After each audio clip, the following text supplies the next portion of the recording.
Hi everyone. Hearty welcome to the first module of your value education class. I am Jilu Matthew and today I am dealing with the topic self-esteem. What do you mean by self-esteem? Self-esteem എന്ന വാക്കുകൊണ്ട് നാം എന്താണ് അർത്ഥമാക്കുന്നത്? അതിൻ്റെ വിശദീകരണത്തിലേക്ക് കടക്കുന്നതിന് മുൻപ് ഒരു ചെറിയ കഥ നിങ്ങളുമായി പങ്കുവയ്ക്കുവാൻ ഞാൻ ആഗ്രഹിക്കുകയാണ്. നിങ്ങളെപ്പോലെയുള്ള ചെറുപ്പക്കാരനായ ഒരു വ്യക്തി ഒരു ദിവസം ഒരു നദിക്കരയിൽ കാറ്റുകൊണ്ട് ഇരിക്കുകയാണ്. തൻ്റെ കഴിഞ്ഞകാല ജീവിതത്തിലേക്ക് തിരിഞ്ഞു നോക്കിയപ്പോൾ നിരാശയുടെയും പരാജയങ്ങളുടെയും അനുഭവങ്ങൾ മാത്രമേ ആ വ്യക്തിക്ക് ഓർത്തെടുക്കുവാനുള്ളൂ. സ്കൂൾ കാലഘട്ടത്തിലും കോളേജ് കാലഘട്ടത്തിലുമൊക്കെ ഒരു പരാജയമായിരുന്നു ആ വ്യക്തി. തൻ്റെ മിക്ക കൂട്ടുകാരെയും ആയി താരതമ്യം ചെയ്യുമ്പോൾ ഒന്നിലും വിജയിക്കാൻ സാധിക്കാത്ത, പഠനത്തിലും പാഠ്യേതര വിഷയങ്ങളിലും ഒന്നും ശോഭിക്കാൻ കഴിയാത്ത ഒരു വ്യക്തിത്വം. പഠനത്തിന് ശേഷം ഒരു ജോലി അന്വേഷിച്ചെങ്കിലും അതും ലഭിച്ചില്ല. ആകെ നിരാശനായി പരാജയബോധത്തോടെയാണ് നദിക്കരയിൽ ആ വ്യക്തി ഇരിക്കുന്നത്. കുറേ സമയം നദിയിലെ ഓളത്തേക്ക് നോക്കിയിരുന്നപ്പോൾ അടുത്ത് കിടന്നിരുന്ന ഓരോ കല്ലുകളായി പെറുക്കി ആ വ്യക്തി നദിയിലേക്ക് എറിയാൻ തുടങ്ങി. സമയം എങ്ങനെയും തള്ളി നീക്കണം എന്ന ചിന്തയോടെ കുറേ അധികം കല്ലുകൾ ഓരോന്നായി പെറുക്കിയെടുത്ത് ആ നദിയിലേക്ക് അയാൾ വലിച്ചെറിഞ്ഞു. പുഴയുടെ ഒഴുക്കിലുണ്ടാകുന്ന വ്യത്യാസം നോക്കിയിരുന്നു. അവസാനം നോക്കിയപ്പോഴാണ് കല്ലുകൾ ഏറെക്കുറെ തീരാറായി എന്നയാൾക്ക് മനസ്സിലായത്. അവസാനത്തെ കല്ല് എറിയുവാൻ വേണ്ടി കയ്യിലെടുത്ത ആ വ്യക്തി വെറുതെ ആ കല്ലിലേക്കൊന്ന് ശ്രദ്ധിച്ചു നോക്കി. സത്യത്തിൽ അതൊരു വില കൂടിയ രത്നമായിരുന്നു. ആ യുവാവിന് വളരെയധികം നിരാശ തോന്നി. ഇത്രയും സമയം തൻ്റെ മുൻപിൽ തനിക്ക് കിട്ടിയിരിക്കുന്ന വിലയേറിയ രത്നങ്ങൾ, അത് രത്നങ്ങളാണ് എന്ന് തിരിച്ചറിയാതെയാണല്ലോ ഓരോന്നായി ഞാൻ വെറുതെ ഈ പുഴയിലേക്ക് എറിഞ്ഞു കളഞ്ഞത് എന്ന നിരാശാബോധം. സെൽഫ് എസ്റ്റീം എന്നൊരു ടോപ്പിക്ക് സംസാര വിഷയമാക്കുമ്പോൾ എന്തിനാണ് ഞാൻ ഈ കഥ പറഞ്ഞത് എന്നല്ലേ? തീർച്ചയായിട്ടും ഈ കഥയ്ക്ക് ഇവിടെ വലിയൊരു പ്രസക്തിയുണ്ട്. നമ്മുടെ കയ്യിലുള്ള പല നിധികളും അമൂല്യ രത്നങ്ങളും നാമും പലപ്പോഴും തിരിച്ചറിയാതെ പോകുന്നുണ്ട്. ഈ അടിസ്ഥാനപരമായ ഒരു വസ്തുത മനസ്സിലാക്കിക്കൊണ്ട് തന്നെ ഈ വിഷയത്തിലേക്ക് നമുക്ക് കടക്കാം. Yes, let's come back to the point. What is self esteem? In simple words you can say it is how you feel about yourself, or it is the confidence in one's own worth or abilities. ഒരു വ്യക്തി തൻ്റെ മൂല്യത്തിലും തൻ്റെ കഴിവിലും പ്രകടിപ്പിക്കുന്ന ആത്മവിശ്വാസത്തെ self esteem എന്ന് വേണമെങ്കിൽ പറയാം. It is made up of thoughts and feelings you have about yourself. ഓരോ വ്യക്തിക്കും അവനവനെക്കുറിച്ചുള്ള ചിന്തകളും വികാരങ്ങളും എന്താണ്, അതാണ് സെൽഫ് എസ്റ്റീം. കുറച്ചുകൂടി അഡ്വാൻസ് ലെവലിൽ ഒരു എക്സ്പ്ലനേഷനിലേക്ക് അല്ലെങ്കിൽ ഒരു ഡെഫിനിഷനിലേക്ക് കടക്കുകയാണെങ്കിൽ സൈക്കോളജിയിൽ പറയും, it is used to describe a person's overall sense of self worth or personal value. In other words, how much you appreciate and like yourself. നാം ഓരോരുത്തരും നമ്മെ എത്രത്തോളം ഇഷ്ടപ്പെടുന്നു, എത്രത്തോളം അംഗീകരിക്കുന്നു. സെൽഫ് എസ്റ്റീം എന്ന വാക്കിൻ്റെ മലയാള അർത്ഥത്തിലേക്ക് കടക്കുകയാണെങ്കിൽ സ്വയം മതിപ്പ് എന്ന് നമുക്ക് വേണമെങ്കിൽ പറയാം.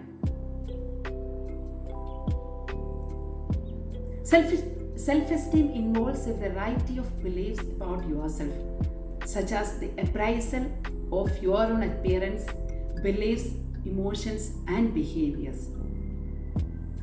നമ്മുടെ ബാഹ്യമായ ഒരു അപ്പിയറൻസ് എങ്ങനെയാണോ, നമ്മുടെ വിശ്വാസങ്ങൾ എങ്ങനെയാണോ, നമ്മുടെ വികാരങ്ങൾ എങ്ങനെയാണോ, നമ്മുടെ പെരുമാറ്റങ്ങൾ എങ്ങനെയാണോ, നമ്മുടെ സ്വഭാവം എങ്ങനെയാണോ, ഇതിൻ്റെയൊക്കെ ഒരു ആകെ തുകയെയാണ് സാധാരണ സെൽഫ് എസ്റ്റീം എന്നതുകൊണ്ട് അർത്ഥമാക്കുന്നത്. ഈ സെൽഫ് എസ്റ്റീം എന്നൊരു വിഷയം ഇത്രയേറെ പ്രാധാന്യം അർഹിക്കുന്നത് എന്തുകൊണ്ട് എന്ന് നമുക്കൊന്ന് ആലോചിക്കാം. മറ്റൊരാളുടെ മുൻപിൽ തല ഉയർത്തിപ്പിടിച്ച് നിൽക്കുവാൻ നമ്മെ പ്രാപ്തരാക്കുന്നത്, it help you to hold your head high and feel proud of yourself. It gives you the courage to try new things and the power to believe in yourself. സ്വയം നമ്മെ തന്നെ വിശ്വസിക്കാനുള്ള, പുതിയ കാര്യങ്ങൾ പരീക്ഷിക്കുവാനുള്ള ധൈര്യം നമുക്ക് തരുന്നത് നമ്മുടെ level of self എസ്റ്റീമാണ്. It lets you respect yourself even when you make mistakes. സാധാരണഗതിയിൽ നമ്മൾ പറയും തെറ്റ് പറ്റാത്തവരായി ആരുമില്ല എന്ന്.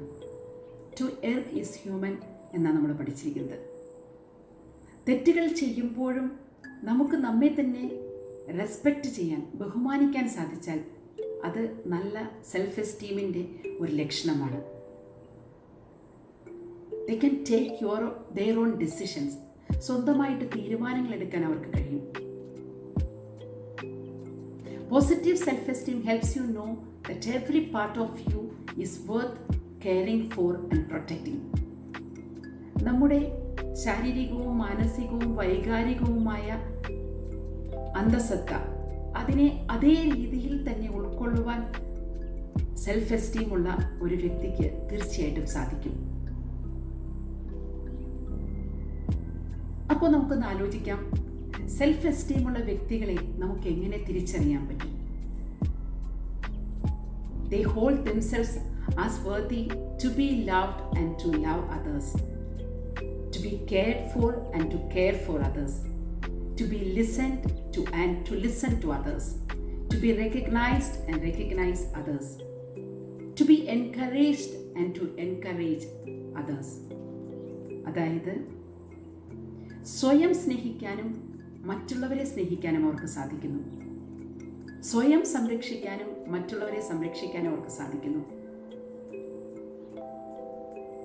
സ്വയം ചെവി കൊടുക്കുവാനും മറ്റുള്ളവർക്ക് വേണ്ടി കാതോർക്കുവാനും അവർക്ക് സാധിക്കുന്നു.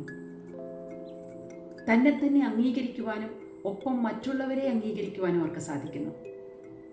തന്നെ തന്നെ പ്രോത്സാഹിപ്പിക്കുന്നതോടൊപ്പം തന്നെ മറ്റുള്ളവരെയും പ്രോത്സാഹിപ്പിക്കുവാൻ അവർക്ക് സാധിക്കുന്നു. They will be very creative. They will be very imaginative. They are good problem solvers and risk takers and optimistic in their approach to life. പ്രശ്നങ്ങളെ കൈകാര്യം ചെയ്യുവാനുള്ള പ്രത്യേകമായ കഴിവ്, റിസ്ക് എടുക്കാനുള്ള ഒരു കഴിവ്, ശുഭാപ്തി വിശ്വാസം ഒക്കെ ഇവരുടെ പ്രത്യേകതകളാണ്.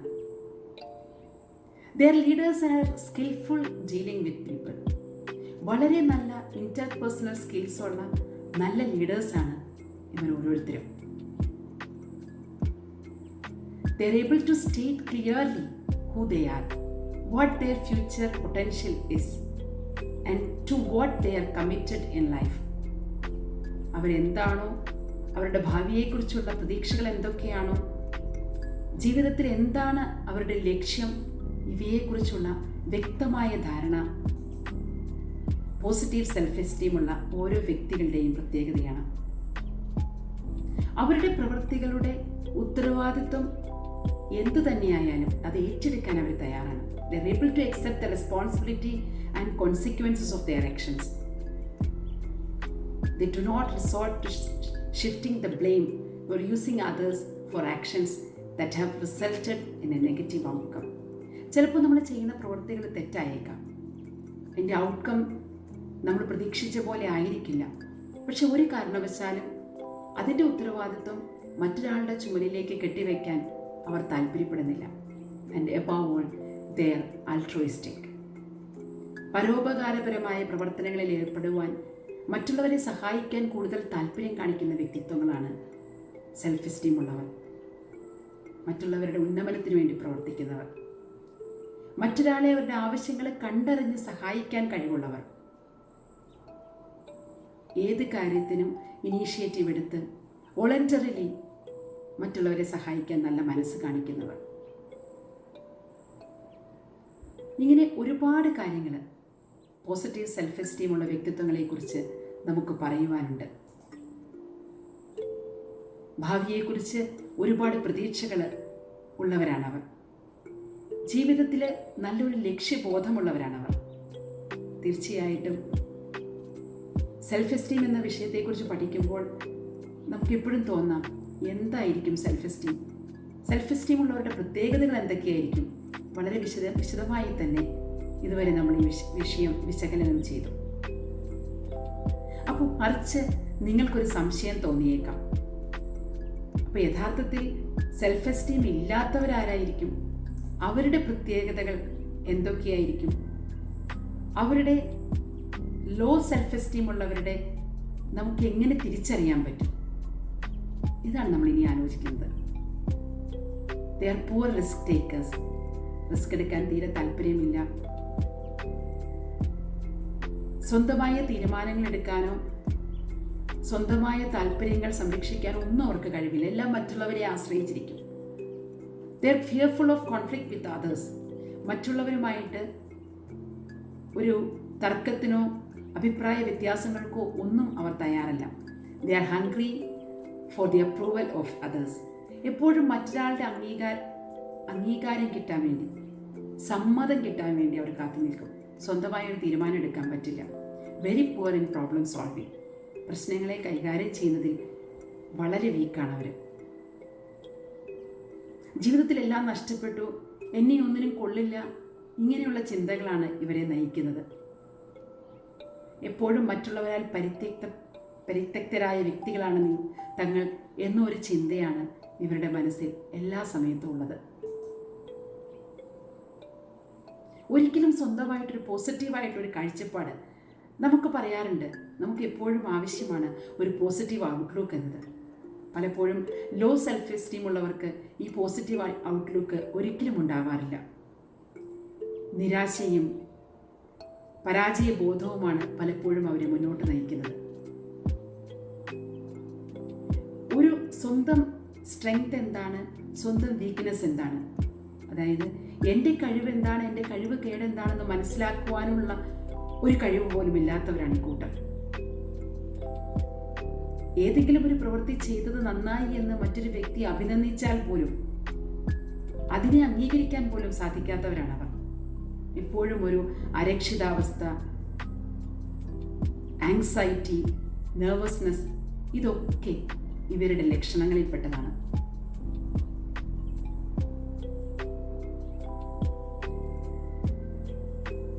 മറ്റുള്ളവരുടെ ദേഷ്യം കാണുമ്പോൾ തന്നെ ആ സാഹചര്യത്തിൽ നിന്ന് ഒഴിഞ്ഞു മാറാൻ ആഗ്രഹിക്കുന്നവരാണ് ഇവർ. ലോ സെൽഫ് എസ്റ്റീം ഉള്ളവരുടെ സ്വഭാവ വിശേഷങ്ങളെക്കുറിച്ച് പറയുകയാണെങ്കിൽ ഒരുപാട് കാര്യങ്ങൾ പറയാനുണ്ട്. അവരുടെ പിൽക്കാല ജീവിതത്തിലേക്ക് നോക്കിയാൽ വളരെ പുവറായിട്ടുള്ള ഒരു ട്രാക്ക് റെക്കോർഡായിരിക്കും. സ്കൂളിലും ജോലിസ്ഥലത്തും കടന്നു വന്ന ഓരോ മേഖലയിലും ഇതായിരിക്കും അവരുടെ പ്രത്യേകതകൾ. അപ്പോൾ തീർച്ചയായിട്ടും ഈ ഒരു സാഹചര്യത്തിൽ നമ്മൾ ഈ വിഷയം പഠനത്തിൻ്റെ വിഷയമാക്കി മാറ്റിയിരിക്കുന്നത് തന്നെ ഇന്നത്തെ തലമുറയിലെ യുവാക്കൾ എന്ന നിലയിൽ നിങ്ങൾ ഓരോരുത്തരും ശിരസുയർത്തിപ്പിടിച്ച് സംസാരിക്കാൻ, അഭിപ്രായങ്ങൾ പ്രകടിപ്പിക്കാൻ കഴിവുള്ള വ്യക്തിത്വങ്ങളായി മാറണം എന്നുള്ളതാണ്.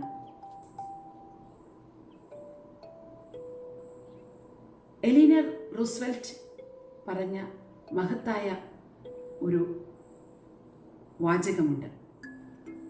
No one can make you feel inferior without your consent. നിങ്ങൾ മോശക്കാരനാണെന്ന് ഒരാൾക്കും നിങ്ങളെ തോന്നിപ്പിക്കാൻ സാധിക്കില്ല നിങ്ങളുടെ അനുവാദമില്ലാതെ. വളരെ പ്രധാനപ്പെട്ട ഒരു കാര്യമാണ്.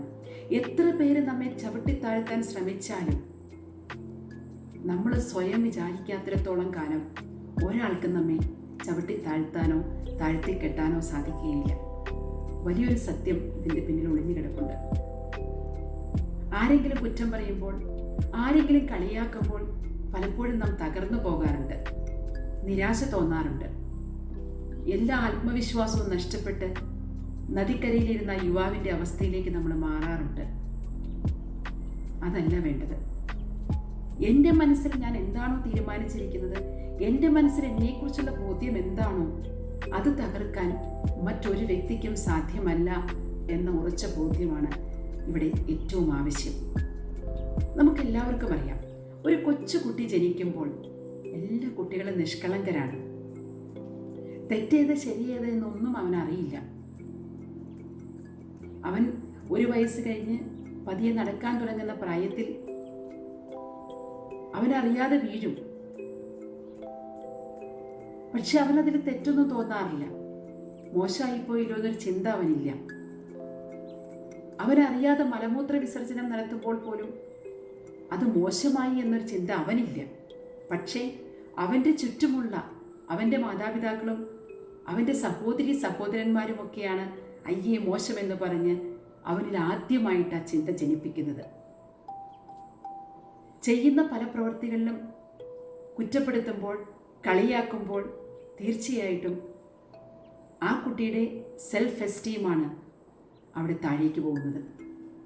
അതുവരെ അവനൊന്നും അറിയാത്ത ഒരു നല്ല കൃത്യമായ പാതയിൽ സഞ്ചരിക്കുന്ന ഒരു കുട്ടിയാണ്. പക്ഷേ മറ്റുള്ളവരെ കളിയാക്കുമ്പോഴും കുറ്റപ്പെടുത്തുമ്പോഴും അയ്യോ ഞാൻ മോശക്കാരനായിപ്പോയോ, കഴിവില്ലാത്തവനായിപ്പോയോ, തെറ്റുകാരനായിപ്പോയോ എന്നൊരു ചിന്ത അവൻ്റെ മനസ്സിലേക്ക് വരുന്നു. വീണ്ടും 4-5 വയസ്സാവുമ്പോൾ സ്കൂളിലേക്ക് ചെല്ലുന്നു. സ്കൂളിലെ മറ്റ് സഹപാഠികളുടെയും അധ്യാപകരുടെയും മുൻപിൽ അറിയാതെ ഒരു തെറ്റ് പറയുമ്പോൾ, അവരെ കളിയാക്കുമ്പോൾ സ്വാഭാവികമായിട്ടും എന്നെ ഒന്നിനും കൊള്ളില്ല, ഞാനൊരു തോൽവിയാണ് എന്ന ചിന്ത ആ കുട്ടിയുടെ മനസ്സിലേക്ക് കടന്നു വരുന്നു. സ്വാഭാവികമായിട്ടും നമ്മൾ ഇതിൽ നിന്ന് മനസ്സിലാക്കേണ്ട കാര്യം, സെൽഫ് എസ്റ്റീം എന്നത് നമ്മൾ തന്നെ വളർത്തിയെടുക്കേണ്ട ഒരു ക്വാളിറ്റിയാണ്. നമ്മുടെ അറിവും നമ്മുടെ സമ്മതവും ഇല്ലാതെ ഒരാൾക്കും നമ്മെ മോശക്കാരനാക്കാൻ പറ്റില്ല. No one can make you feel inferior without your consent. Thank you so much.